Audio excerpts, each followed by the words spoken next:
ታያለ ብሎ ያሉኝ ዛሬ ነው የተናገርኩት። ክቡር ጠቅላይ ሚኒስትር ምንድነው የሚባለው በአበው ተረት ማወቅ እናውቃለን ብንናገር እናልቃለን የሚል ነገር ስላለ ብዙ ችግሮች አሉ። ስለዚህ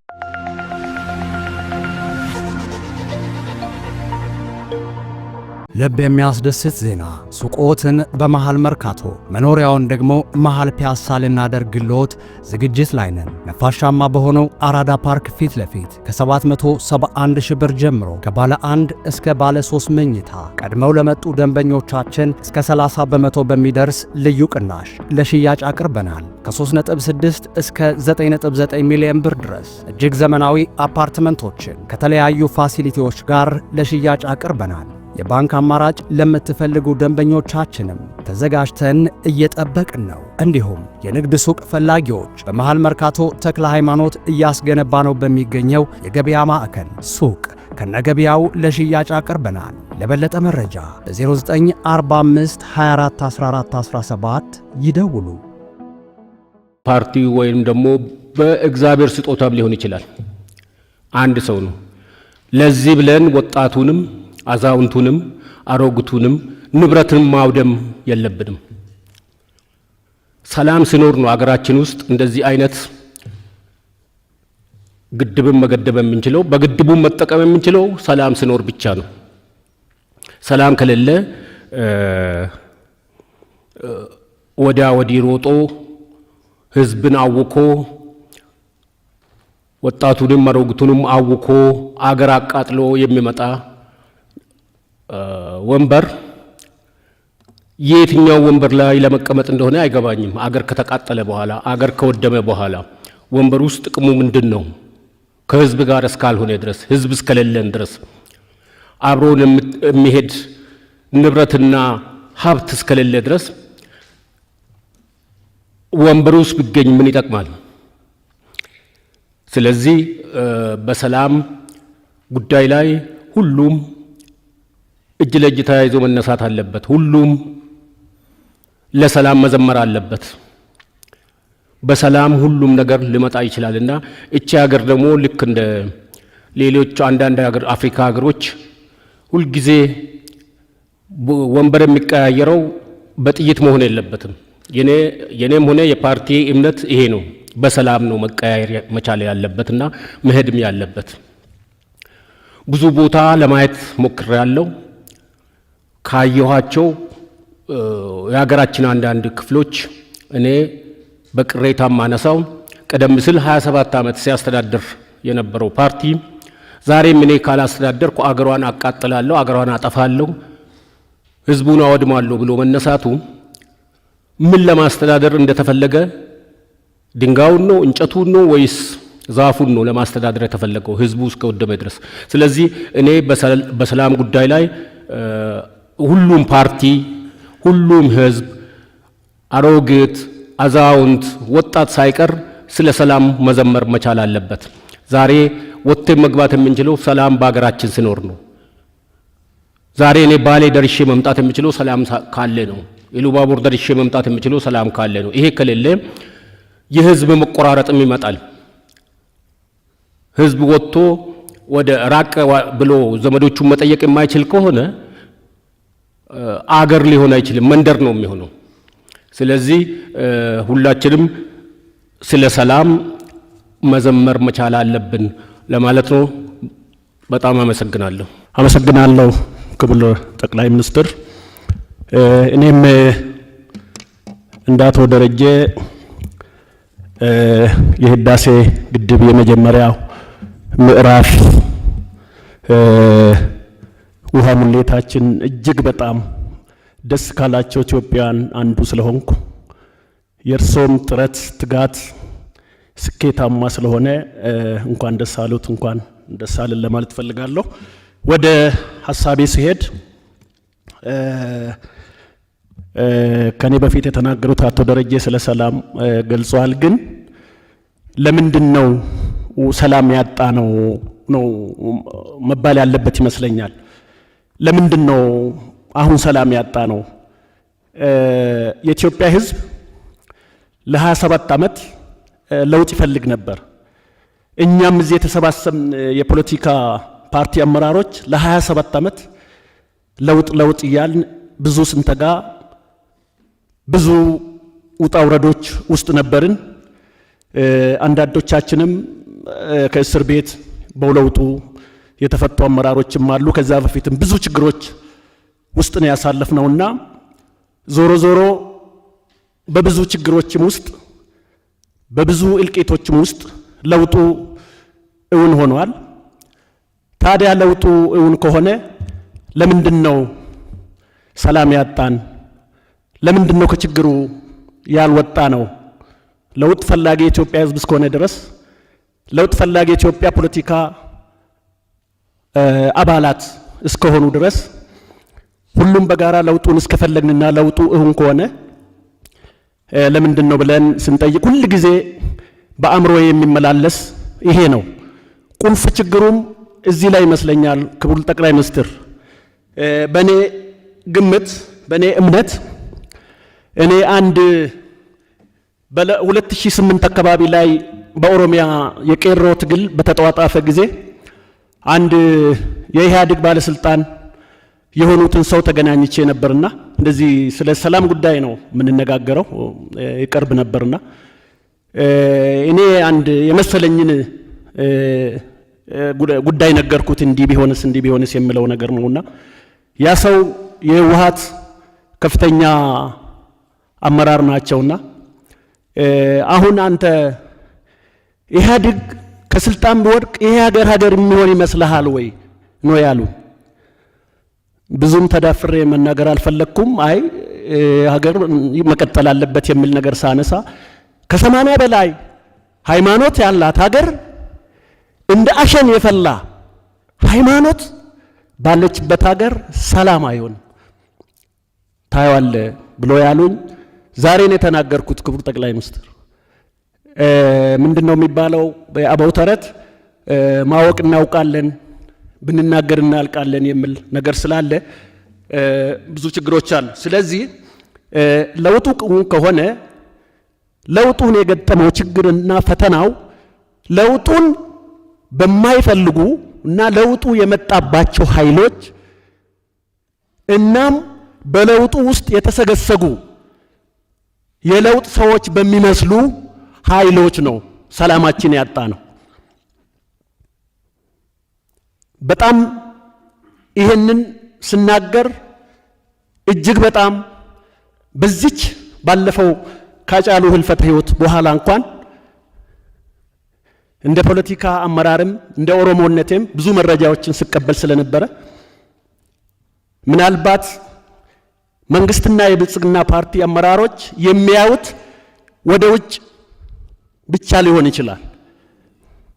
ችግሩን እያመጡ ያሉት ችግሩን ያመጡት ወደ ውጭ ያሉት ሰዎችን ብቻም አይደለም። እቤት ውስጥም ብዙ ችግሮች እንደ አንድ ኢትዮጵያዊ እንደ አንድ ፖለቲከኛም እንደ አንድ ኦሮሞም አይቻል። የውጭው ችግር ዓላማዬ ነው ብሎ ሁከትና ብጥብጡ ትርፍ ለማግኘት የሚሰራ የታወቀ በመንግስትም በህዝብም የታወቀ የኢትዮጵያ ህዝብም ያወቀ ጉዳይ ነው።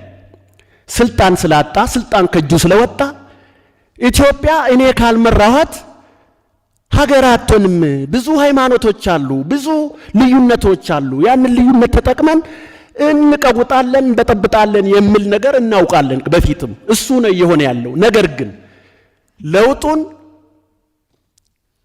ኃላፊነት ወስዶ ለውጡን እናሻግራለን ኢትዮጵያን ህዝብ እናሻግራለን ብሎ ደግሞ ከናንተ ጎን ደግሞ የቆመ መስሎ ደግሞ ችግሩ እንኳን ከበረደ በኋላ በዚህ በአዲስ አበባ ዙሪያን አዲስ አበባ ውስጥ ለምን ተኛችሁ ቄሮ የሚሉ አመራሮች እናውቃለን። ክቡር ጠቅላይ ሚኒስትር ለምን ተኛችሁ ቄሮዎች የሚል የፖሊስ ኃይል የጸጥታ ኃይሎችን እኛ እንኳን ብዙ መረጃ የሌለን ጉስን መረጃ ያለን ሰዎች እናውቃለን። ስለዚህ ሰላማችን ያጣነው ኮር ጥያቄውና ሴንሲቲቭ ኤሪያው ለውጡ በመጣባቸውና ለውጡን የመጣላቸውና በሚያስቀጥሉት ኃይሎች ውስጥ ነው የኢትዮጵያ ህዝብ ሰላም ያጣው። ስለዚህ እኛ እዚህ የተሰበሰብን የኢትዮጵያ ፖለቲካ ፓርቲዎች እውነት ነው ሀገር ወክለናል ብለን ብዙ አመት ለፍተናል። የወከልናቸው ህዝብ አሉ ብለን እናስባለን። ግን በሰላም ጉዳይ ሰላም እንዲመጣ ብዙ የሰራን አይመስልም። ወይ ዝም ብለናል ወይ ደግሞ እኛም እንፈልጋለን ማለት ነው ያንን ሁከትና ብጥብጥ በአቋራጭ ስልጣን የመያዝ አባዜ። እኔ ለመጨረሻ ጊዜ ይቆማል ብዬ ያስቤ ነበር። በጣም ነው የምናዝነው ለተከሰተው። ስለዚህ መንግስት እንደ መንግስት ላሳጥርና ብዙ የሚያናግሩን ነገሮች አሉ።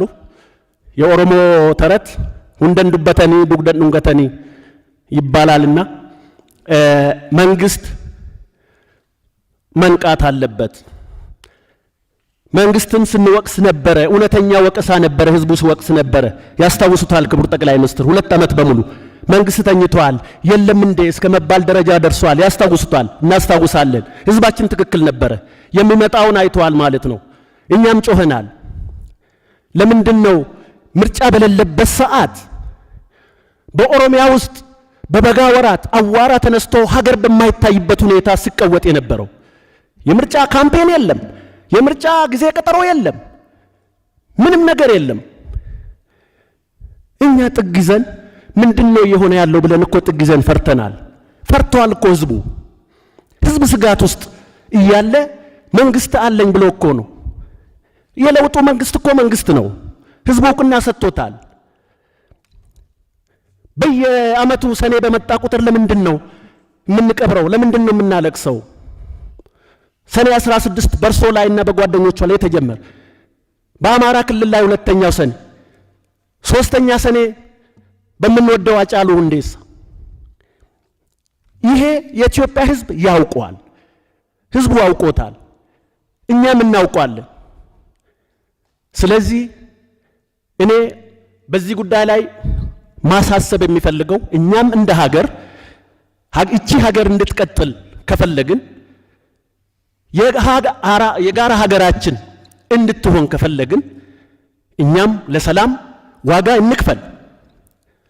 ለሰላም እንሞት፣ ማንም ይሞታል። ለሰላም እንቁም፣ ዘብ እንቁም። መንግስት ቅድም ያልኩት ነገር ወደ ውጭ ብቻ ሳይሆን ደግሞ ብብቱ ውስጥ አለ። አሁን እውነት ለመናገር ነው ወይ አቅማችን ውስን ስለሆነ ነው ወይ የሚሰማን ስለሌለ ነው። በተለይም በኦሮሚያ ክልል ውስጥ በታችኛው አመራር ደረጃ ከቀበሌ አመራር የወረዳ አመራር እውነት ነው የሚናገረው። ይሄ በሚዲያ የሚተላለፍ ከሆነ ህዝቡ ይሰማል። ህዝቡ ተቸግሯል። መንግስትና ሌላው አካል መለየት አቅቶታል። በአንድነት ነው የሚሰሩት፣ የተሳሰሩ ናቸው። ትላንትና 27 ዓመት ሲዘርፍ የነበረ አመራር እየበጠበጠ ነው ያለው። ኦፊሻሊ እየበጠበጠ ነው ያለው። ሲረጋጋ ምን እንደሚሆን ስለሚያውቅ ነው። ይሄም የህወሓትም ችግር እኮ ይሄ ነው። አገር ከተረጋጋች፣ አገር ሰላም ከሆነ፣ መንግስት ፋታ ካገኘ ምን እንደሚመጣ ይታወቃል። የህግ ተጠያቂነት ነው የሚመጣው። ከህግ ተጠያቂነት ነው ማንም አይድንም። እርሶም ብለዋል፣ እኛም ይህንን ሐሳቡን እንደግፋለን። ስለዚህ የኢትዮጵያ ህዝብ ሰላም ይፈልጋል። የኢትዮጵያ ህዝብ ለውጥ ይፈልጋል። የፈለገው ለውጥ ነው የመጣው። ልጁን ገብሯል፣ ደሙን አፍሷል፣ አሮጊት ሽማግሌ ሞቷል። ይሄ የልጆቻችን ዋጋ በከንቱ ማንም እንደፈለገ መጫወቻ እንዳይሆን መንግስት መጠናከር አለበት። የህግ የበላይነት መከበር አለባቸው፣ መከበር አለበት። የዜጎች ደህንነት ከምንም በላይ መጠበቅ አለበት። አመሰግናለሁ ክቡር ጠቅላይ ሚኒስትር። ተስፋዬ ፈላህ እባላለሁ። ከቁጫ ህዝብ ዲሞክራሲያዊ ፓርቲ ነው የመጣሁት። ቀደም ሲል ወንድሞቼ ወገኖቼ እንደገለጹት ሀገራችን ለጥቂት ጊዜ በሀዘን ከተዋጠች ማግስት የህዳሴው ግድብ ባልተጠበቀ ሁኔታ እጅግ አመርቂ ውጤት በማስገኘት የመጀመሪያው የውሃ ሙሌቱ በሰላም በመጠናቀቁ እንደ ፓርቲም እንደ ዜጋም የተሰማኝን ትልቅ ደስታ መግለጽ እወዳለሁ። እንኳን ደስ አሎት፣ እንኳን እንደ ኢትዮጵያ ህዝብ ደስ አለን።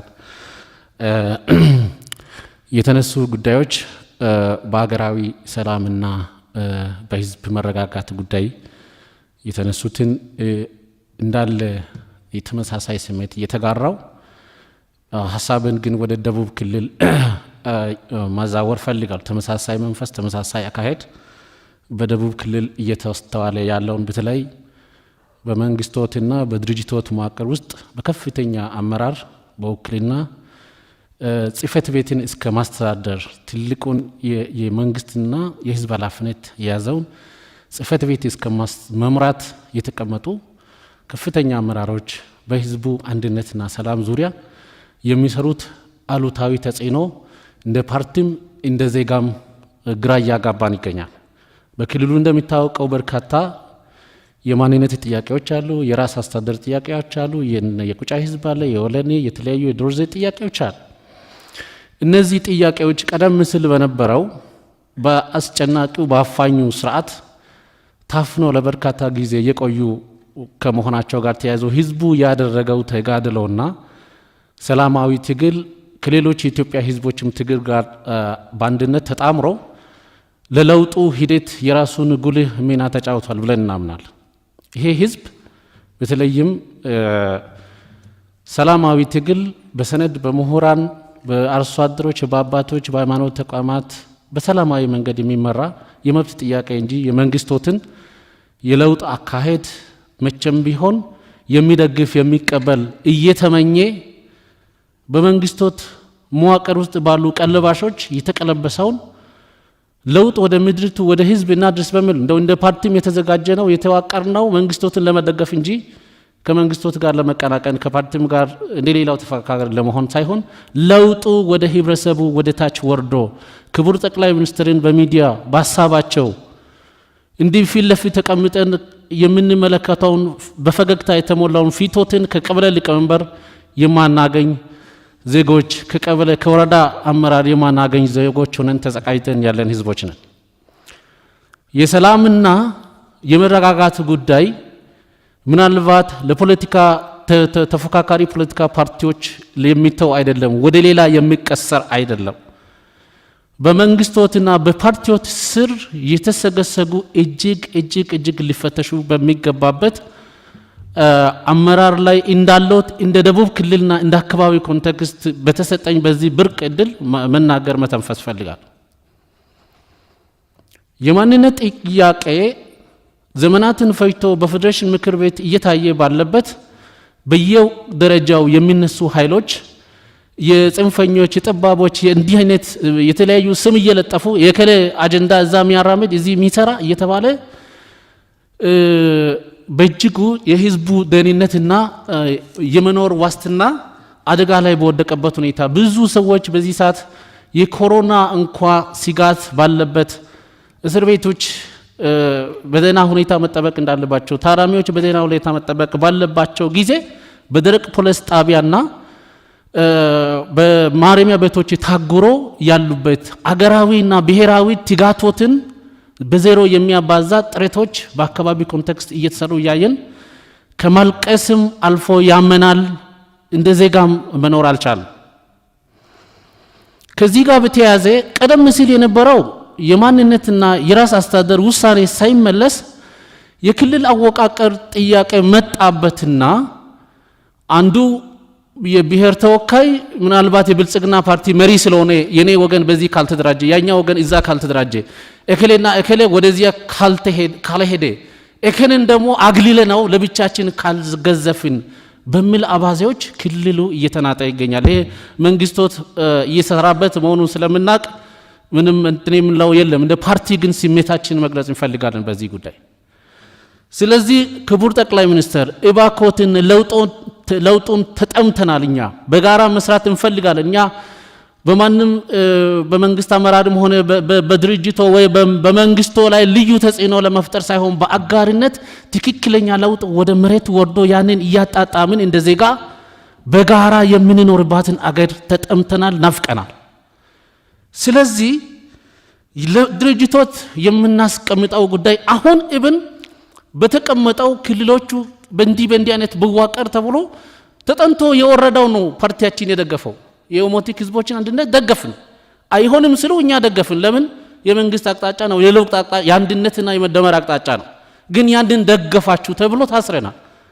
31 አመራሮቻችንና ደጋፊዎቻችን በዚህ ሰዓት በአርባ ምንጭ ማረሚያ ቤት እየማቀቁ ይገኛሉ። ምን ስላደረጉ? የእርሶን ወይም የመንግስቶን ወይም እርሶ የወከሉት 80 ሽማግሌዎችና ሌሎች አጥንቶ ያቀረቡትን አጀንዳ ይሄ ለህዝብ ጠቃሚ ነው፣ ለሀገር ይጠቅማል፣ በአንድነት ተናበን በጋራ ብንተዳደር የተሻለ አገር በየአካባቢው የገነባን አንዲትን ኢትዮጵያ ብንገነባ ይሻላል በሚል የራስ መብታችንን ጠይቀናል። በአንድነት ደግሞ ትልቅ መሆንንም እንፈልጋለን። ግን ይሄ ሐሳብ የተኮላሸ ያለው በማንም አይደለም፣ በውጫውያን በግብጽ አይደለም፣ በሌላ ወገን አይደለም፣ በድርጅቱ ውስጥ በተሰገሰጉ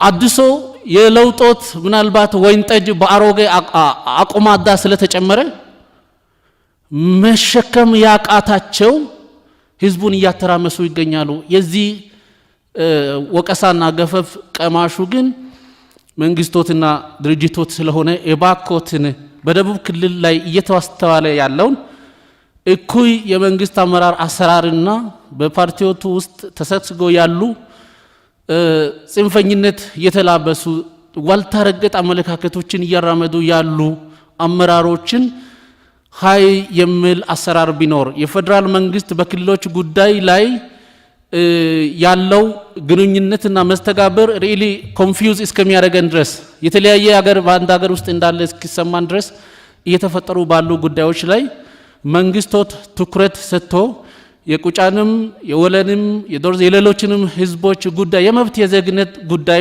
ጭምር ስለሆነ በአግባቡ ተገንዝቦ የክልሉ ማወቃቀር ጉዳይ የአመራሩ ስሜት ሳይሆን እውነተኛ የህዝብ ስሜት በገለልተኛ መንፈስ ተጠንቶ በሚያግባባ መልኩ ክልሉም እንዲዋቀር የህዝቦችም ጥያቄ እንዲመለስ እንማጸኖታለን። እናመሰግናለን።